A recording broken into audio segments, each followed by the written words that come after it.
Après une interview controversée de Kylian Mbappé, où le Français semblait minimiser l'importance de Lamine Yamal, le jeune prodige du FC Barcelone a répondu avec une classe exceptionnelle.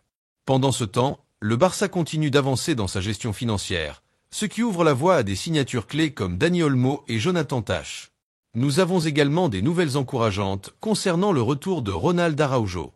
Restez avec nous pour des analyses approfondies et des détails captivants sur l'actualité du Barça. Et avant de commencer, n'oubliez pas de vous abonner à la chaîne, de liker la vidéo et d'activer la cloche pour ne manquer aucune mise à jour sur votre club préféré. Merci pour votre soutien, et maintenant, plongeons dans le sujet. Le FC Barcelone est sur le point de franchir une étape majeure dans la résolution de ses problèmes financiers. Le club finalise actuellement un accord pour la vente de sièges VIP au Spotify Camp Nou pour une durée de 20 ans.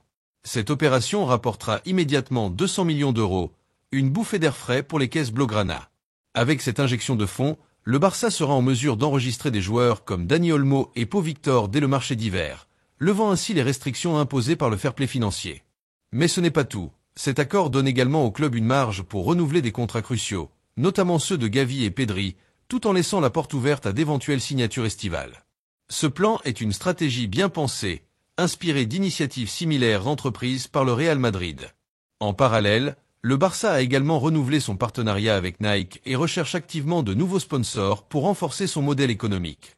Avec cette stabilité financière retrouvée, des noms comme Raphaël Leao, Florian Wirtz ou encore Victor Roque pourraient devenir des cibles réalistes pour l'été prochain. Du côté sportif, les nouvelles sont également positives.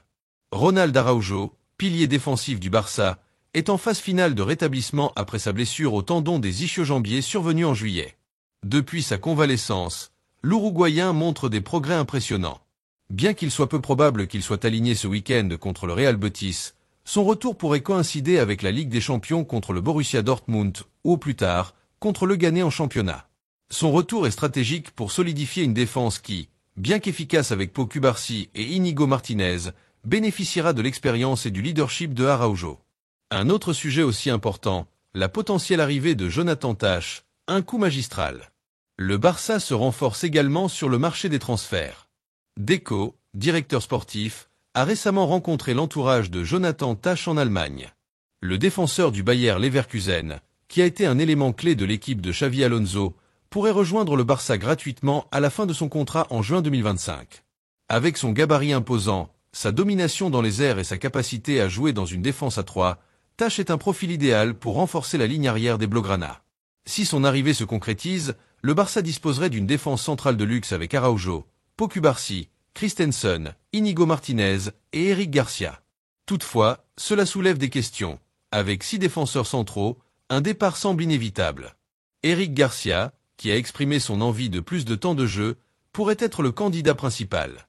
Revenons à Lamine Yamal, le joyau de la Masia.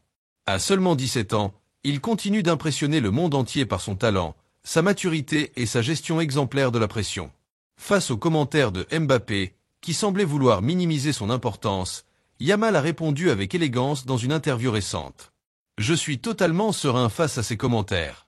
Je me concentre sur le terrain, en m'améliorant toujours pour aider mon équipe. » Cette déclaration prouve la sagesse de ce jeune joueur, qui préfère laisser parler son football. Contre Majorque, il a brillé avec un pénalty provoqué, 2 passes décisives, et une passe de Trivela d'une précision exceptionnelle.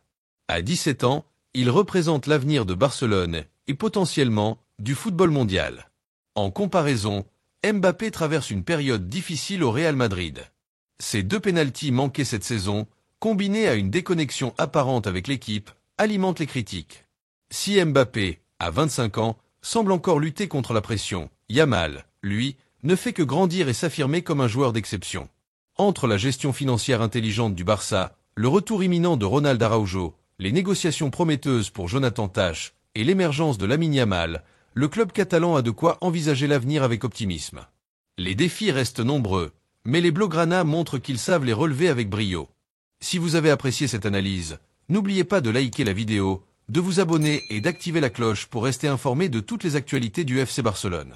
Merci de votre soutien, et comme toujours, Visca Barça, Visca Catalunya.